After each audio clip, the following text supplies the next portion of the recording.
আমার বিয়ে হয়ে গেছে, তাই লুকিয়ে বয়ফ্রেন্ডের সাথে কথা বলছিলাম। এমন মুহূর্তে পেছন থেকে শাশুড়িমা বলে উঠল, বৌমা, তোমার সাথে আমার কিছু কথা আছে। তোমার কথা শেষ হলে আমার রুমে আসো, তোমার সঙ্গে আমার জরুরি কিছু কথা আছে। ফোনটি কেটে দিয়ে সঙ্গে সঙ্গে শাশুড়ির রুমে গেলাম। হ্যাঁ মা, বলুন, কি বলবেন? ছেলেটার সঙ্গে তোমার কতদিনের সম্পর্ক? আমি তো নিস্তব্ধ হয়ে গেলাম। কি বলবো, ভাষা খুঁজে পাচ্ছি না। ভয় পেও না, আমাকে সব খুলে বলো, আমি কাউকে কিচ্ছু বলবো না। সত্যি বলতে মা, বিয়ের আগে থেকে আমাদের সম্পর্ক প্রায় 4-5 বছরের মতো হবে। ছেলেটা বিবাহিত নাকি অবিবাহিত? আমি প্রশ্নের উত্তরে বললাম, অবিবাহিত। তুমি কি ওই ছেলেটার সঙ্গে থাকতে চাও নাকি আমার ছেলের সঙ্গে থাকতে চাও? আমি আমার বয়ফ্রেন্ডের সঙ্গে থাকতে চাই। আমি আপনার ছেলেকে মোটেও ভালোবাসি না। আপনার ছেলেকে আমি ভালোবাসি না, সেটা আমি শুরু থেকেই সবাইকে বলতে চেয়েছিলাম, কিন্তু বলতে পারি নাই। তুমি যে এই সম্পর্ক করো সেটা বিয়ের আগে আমাদের কেন বলো নাই? বাবা মার চাপে বলি নাই, যার কারণে নিশ্চুপ ছিলাম। বুঝতে পেরেছি। আচ্ছা, আমি একটা কথা বলি। কথাটি হচ্ছে, তোমার বর্তমানে বিয়ে হয়েছে, স্বামী রয়েছে, সংসার রয়েছে, যার কারণে আমি চাচ্ছি তুমি অতীত ভুলে যাও এবং মন দিয়ে সংসার করো। এখন যদি তুমি আমার ছেলেকে ডিভোর্স দিয়ে ছেলেটার কাছে চলে যাও, তাহলে তোমার বাবা মায়েরও মান সম্মান সব চলে যাবে, তুমিও কিন্তু শান্তি পাবে না। এত কিছু আমি শুনতে চাই না। 1 থেকে 1.5 বছর পর আমি আপনার ছেলেকে ডিভোর্স দিয়ে দেব আমার ভালোবাসার মানুষের কাছে চলে যাব। যদিও চলে যাবে, এতদিন থাকার দরকার নেই। আমার ছেলের সঙ্গে কথা বলে আমি ডিভোর্সের ব্যবস্থা করতেছি। তোমাদের আমি আর একসাথে দেখতেও চাই না। যেহেতু তুমি আমার কথার কোনো দাম দিলে না, তাই আসলে এতদিন আর অপেক্ষা করার কি দরকার? যখন আমি সবটা জেনে গেছি, তখন আগে ভাগেই তুমি তোমার রাস্তা ধরো। এ কথা বলেই ভালো হয়, আমি থাকতে চাই না এখানে। ঠিক আছে। এরপরে রাত্রে যখন আমার স্বামী বাসায় আসে অফিস থেকে, তখন আমার শাশুড়ি মা সব কিছু খুলে বলে। এসব শোনার পর আমি স্বামী ডিভোর্স দিতে রাজি হয় না, কিন্তু শাশুড়ির জোরাজুরিতে আর সব কিছু শোনার পর এক পর্যায়ে সেও রাজি হয়ে যায়। পরের দিন সকালবেলায় কাজী অফিসে লোক এসে আমাদের দুজনকে ডিভোর্স করিয়ে দেয়। ডিভোর্স দেওয়া হলে আমি আমার বাবার বাড়ি চলে আসি। বাড়িতে আসা মাত্রই মা বাবা বলতেছে, কিরে তুই একা কেন? জামাই কই? জামাই কেন আসেনি? আমি প্রশ্নের উত্তরে বললাম, আমাদের ডিভোর্স হয়ে গেছে আজকে সকালে, ওর সঙ্গে আমার আর কোনো সম্পর্ক নেই। মা বাবা বলতেছে, মানে কি সব বলতেছিস এসব? বাবা মাকে সব কিছু খুলে বললাম। বাবা মা শোনা মাত্রই আমাকে তো একটার পর একটা থাপ্পড় মারতেছে, ঠাস ঠাস শব্দ। কোনো দিক দক্ষিণে আর পাচ্ছি না। তোর এত বড় সাহস কিভাবে হলো? আমাদের একবার জানাতেও তো পারতি। এটা কি তোর কাছে সঠিক মনে হয়েছে? তুই একবার ভেবে দেখ। তখন কিন্তু আমি আর কিছুই ভাবলাম না, আমার চোখ দিয়ে শুধু পানি ঝরতেছে। আমি অন্য একটা ছেলেকে ভালোবাসি। বিয়ের আগেও আমি তোমাদের বলতে চেয়েছি, কিন্তু তোমরা আমাকে বলার সুযোগই দাওনি। আমি ওকে ছাড়া থাকতে পারবো না। আমি ওকেই বিয়ে করব। তোকে আর আমরা কিছুই বলবো না। আজ থেকে তোর মন যা চাইবে তুই সেটাই করিস। তবে একটা কথা মনে রাখিস, তুই আমাদের রিজিক কেড়ে নিলি। মানে কিছু না, রুমে যা। প্লিজ বাবা, আমাকে বলো কিভাবে আমি তোমাদের রিজিকটা কেড়ে নিলাম, প্লিজ বলো। তখন মা আমাকে বলল, তোর বাবা অসুস্থ হওয়ার পর কোনো কাজ করতে পারে না। এইটা জানার পরও তোর যে স্বামী, সে আমাদের সংসারটা চালাতো, বাবার চিকিৎসা করাতো। এখন কিভাবে চলবো আমরা? কি বলো এসব? আমি তো এসবের কিছুই জানি না। এসব জানলে তুই ওদের সামনে ছোট হবি, যার কারণে বলতে ওরা বারণ করেছিল। আর জানিস, তোর নামে শহরে একটা ফ্ল্যাট কিনেছে, চেয়েছিল সামনের মাসে। তুই নিজের পায়ে নিজেই কুড়াল মারলি, কিন্তু তুই তো সেটা জানলিও না। ও কিন্তু গোপনেই তোর নামে ফ্ল্যাট বাসা কিনেছে, তারপর তোর নামে অনেক জমি জমা কিনেছে। সেটা কিন্তু আমাদের কাছে সবার সাথে শেয়ার করেছে। তোকে সারপ্রাইজ দেওয়ার জন্যে ও সমস্ত কিছু গোপন করেছে। তুই কিন্তু নিজের পায়ে নিজেই কুড়ালটা মারলি। কথাটা দিতে হলেও কিন্তু এটাই সত্য। কিছু কিছু মেয়েরা আছে যারা স্বামীর ভালোবাসা একদমই বুঝতে পারে না। কথাগুলো বলতে বলতে মা কান্না করতে করতে চলে গেল। সত্যি কিছু কিছু মেয়ে এভাবেই নিজের পায়ে নিজে কুড়াল মারে। বয়ফ্রেন্ডের ভালোবাসার জন্য নিজের জীবনের সুখের জীবনটাও কিন্তু নষ্ট করে দেয়। যাকে বলে সুখে থাকতে ভূতে কিলায়। আসলে কিন্তু ওই বয়ফ্রেন্ড কি আপনাকে আগের মতো মেনে নেবে? কখনোই নেবে না। ওই বয়ফ্রেন্ড কিন্তু আপনাকে সুযোগে সদ্ব্যবহার করছে, আপনার সংসারটাও সুখের সংসারটাও ভেঙে দিল। আর লাস্ট পর্যায়ে দেখবেন সেও কিন্তু আপনাকে বিয়ে নামের যে স্বপ্নটা দেখাবে সেটাও কিন্তু সে স্বপ্নটা পূরণ করবে না। এটাই হলো বাস্তব জীবনের একটা যে চিত্র তুলে ধরলাম। তো যদি আমার এই কথাগুলো একটু হলেও ভালো লেগে থাকে অবশ্যই কিন্তু লাইক কমেন্ট শেয়ার করবেন আর ভিডিওটি দেখার সুযোগ করে দেবেন অন্যকে। আর এই তো দেখতেই পাচ্ছেন অনেক কথাই বলি আপনাদের সাথে, যদি ভালো লাগে অবশ্যই আমার সব সময় পাশে থেকে যাবেন।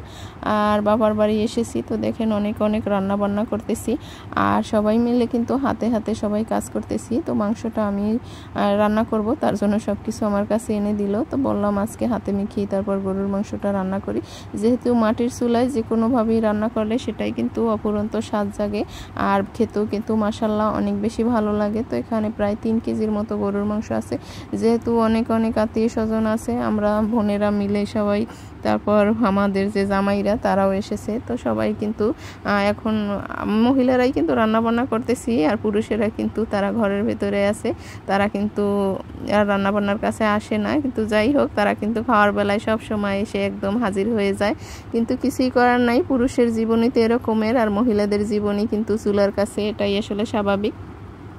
তো গরুর মাংসটা কিন্তু হাতে মেখে সমস্ত মশলাপাতি দিয়ে তারপর কিন্তু কিছুক্ষণের জন্য রেখে দেব।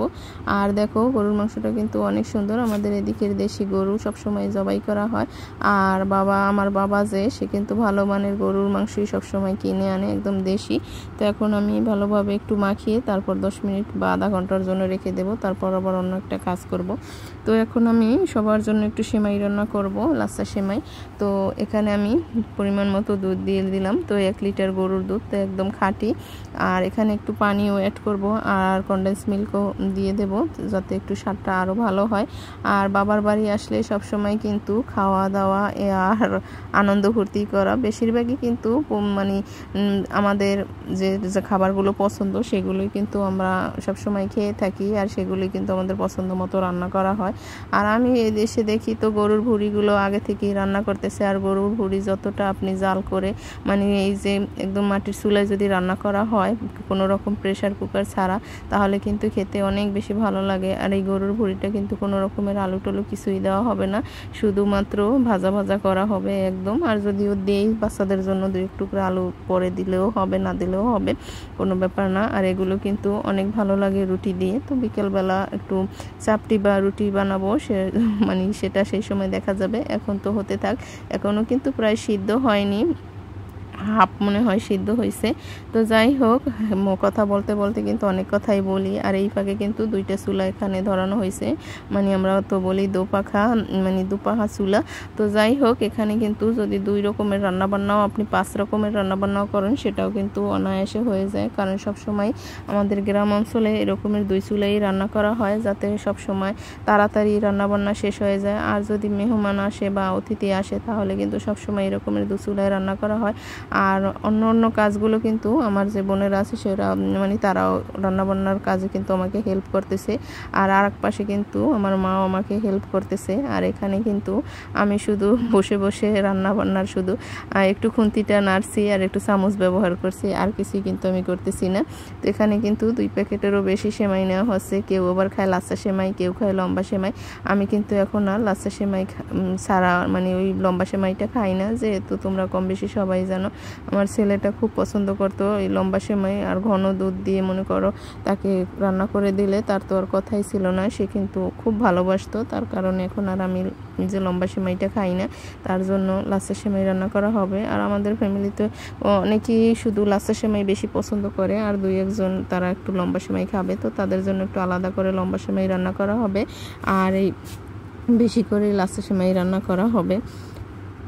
আর এই ভিডিওগুলো কিন্তু অনেক আগের করা ছিল, আসলে আপলোড দিতে পারিনি যে কোনো কারণে। আর আমি তো শারীরিকভাবে অনেকটাই অসুস্থ, একদিন পর পর আসলে ভিডিও আপলোড দিই, তাছাড়া দিতে পারি না। আমার জ্বর হয়েছে, তারপর জ্বর থেকে আবার টাইফয়েডে চলে গেছে। আর শরীর তো সবসময় মাঝে মাঝে অনেকটাই খারাপ হয়ে যায়, তারপর আবার একটু সুস্থ হই, আবার ভিডিও আপলোড দিই, মানে ভয়েস দেওয়া লাগে, কতটা কাজ থাকে। আর সবাই তো আমরা কম বেশি জানি যে একটা ভিডিওর পিছনে কতটা পরিশ্রম, কতটা ইতিহাস থাকে। যারা আমরা যে ভিডিও বানাই তারাই অবশ্য বুঝতে পারবো, অন্য কেউ আসলে বুঝতে পারবে না। আর এখান থেকে আমি 2 চামচ মানে একটু গরম দুধ উঠিয়ে তারপর কিন্তু ওই যে কনডেন্স মিল্কের যে কৌটোটা আছে সেটার মধ্যে একটু দিয়ে তারপর যে তলায় যে কনডেন্স মিল্কটা লেগে থাকে সেটা কিন্তু সহজে ওঠে না, তো একটু গরম পানি বা গরম দুধ দিলে তারপর কিন্তু অনায়াসে উঠে যায়। তো এখানে কিন্তু আমি দুধটা ভালোভাবে জাল করে নিয়েছি। আর এখন কিন্তু এখানে 2 প্যাকেট লাচ্চা সেমাইরও বেশি আছে, দেখে মনে হয় যে কম, আসলে কম না, ক্যামেরায় একটু কম কম বোঝাচ্ছে। তো এখানে কিন্তু যে পরিমাণ মতো আমি যদি দুধ দিই তাহলেই বুঝতে পারবেন। আর বাহিরে রান্নাবান্না করলে মাছিতে একটু জ্বালাবে, আর এটাই স্বাভাবিক, যেহেতু আশেপাশে আরও অন্যান্য খাবার দাবার আছে তার কারণেই মাছি চলে আসে। আর চামচ দিয়ে দিতে দিতে একটু দেরি হয়ে যাবে, তার জন্য আমি ভাবলাম যে এভাবেই একসাথে ঢেলে নিই। আর লাচ্চা সেমাইতে দুধের পরিমাণ একটু বেশি দেওয়া লাগে, কেন জানি না, একটু পর আবার একটু শক্ত শক্ত হয়ে যায়। আর বরাবরই আমরা একটু ভিজা ভিজা লাচ্চা সেমাই খেতে পছন্দ করি, বেশিও শক্ত না আবার বেশিও যে পাতলা না, মোটামুটি মিডিয়াম হলেই হবে। এভাবেই কিন্তু লাচ্চা সেমাই খেতে ভালো লাগে। তো আমার কাছে মনে হচ্ছে যে একটু কম লাগছে দুধের পরিমাণ, তো বাদবাকি সেমাইটুকু আমি দিয়ে দিলাম। আর এখান থেকে আরও দুধও আমি অ্যাড করব, যেহেতু ফ্যামিলিতে মানুষ বেশি, তার জন্য যে সবাই তো খাবে, কম হলে পাবে কোথায়, বেশি হলে থেকে গেলে কোনো সমস্যা নেই, পরে আবার খাওয়া যাবে। কিন্তু কম হলে আবার যে কার ভাগ থেকে কাকে দেবে, তার জন্যই আমি পুরো সেমাইটাই নিয়ে নিলাম। আর এখানে আরও দুধের পরিমাণ বাড়িয়ে দিলাম, আরও একটু দেব, দিয়ে তারপর কিন্তু ঢাকনা দিয়ে রেখে দেব, মানে গরম তো একটা ঝাঁপি দিয়ে ঢেকে রেখে দেব। যখন একটু সিদ্ধ হয়ে যাবে ভালোভাবে, আর যে দুধের পরিমাণটাও কিন্তু আমি বাড়িয়ে দিয়েছি, আর দুধটাও যখন মানে ওরা টেনে নেবে তখন কিন্তু খাবো আমরা সবাই মিলে। তো এখানে আমি উপর দিয়ে একটু কিশমিশ দিয়ে দিলাম, আর কিশমিশ বরাবরই আমার খুব পছন্দ, তার জন্য। আর ওই পাশে কিন্তু করলা আলু এগুলো মানে কুচানো হচ্ছে। আর দুপুরের জন্য আজকে এই যে গরুর ভুঁড়ি, তারপর গরুর মাংস আছে, করলা ভাজি আছে, যার যেটা পছন্দ সে সেটাই খাবে। তো ক্যামেরার পেছনে কিন্তু অনেক ইতিহাসই থাকে, অনেক গল্প থাকে, সেটা তো আর শেয়ার করা হলো না। তো এখানে কিন্তু আমাদের সেমাইটা মানে পরিবেশন করা হয়েও গেছে, সেটা তো আর দেখানো হলো না। তো এখানে দেখতেই পাচ্ছ সবাই মিলে কিন্তু খাওয়া দাওয়া করতেছি আমরা। আর এখানে কিন্তু আবার যে আমাদের যে ছোট জামাই, আমার যে ছোট বোনের জামাই, সে কিন্তু আবার দই নিয়ে এসেছে, সেই দইটাই কিন্তু আমরা এখন আবার বিকেলবেলা খাবো, তার জন্য আবার একটু আমি ক্যামেরা বন্দি করলাম। আর ওরা এখন আবার অন্য পাশে আছে, আর আমি কিন্তু ক্যামেরার সামনেই মানে ক্যামেরা ধরে আছি। তো 2টা বাটি নিয়ে এসেছে, একটা এখন খাবো আর একটা ফ্রিজে রেখে দেব। তো ভিডিওটি যদি একটু হলেও ভালো লেগে থাকে অবশ্যই লাইক কমেন্ট শেয়ার করতে ভুলবেন না। আমি জানি আমার প্রিয় ভাই বোনেরাও অবশ্যই আমার পাশে আছে, আমিও চেষ্টা করি অনেকের পাশে থাকার জন্য, চেষ্টা করি সবার পাশেই থাকার জন্য, কিন্তু সেটা তো আর সম্ভব হয় না। অনেক সময় দেখা যায় আমরা যারা ভিডিও বানাই তারা মোটামুটি একটু সময় পাই, কিন্তু বেশিও কিন্তু সময় পাই না, ভিডিও করা লাগে, ভিডিও এডিটিং, তারপর তো ভয়েস, তারপর ভিডিও আপলোড, কত যে কাজ থাকে, সেটা যারা আমরা ভিডিও বানাই তারা অবশ্য বুঝবো, অন্য কেউ আসলে বুঝবো না। তো আমাদের এখানে যে গলাচিপা, সেখানে একটা ভালো একটা দোকান আছে, তো সেখানের কিন্তু দই তো খুব ভালো। তো এই তো বিকেলবেলা কিন্তু দেখা যাচ্ছে, বললাম না যে রুটি বা চাপটি বানাবো, তো কথা বলতে বলতেই কিন্তু সেই সময় চলে এসেছে।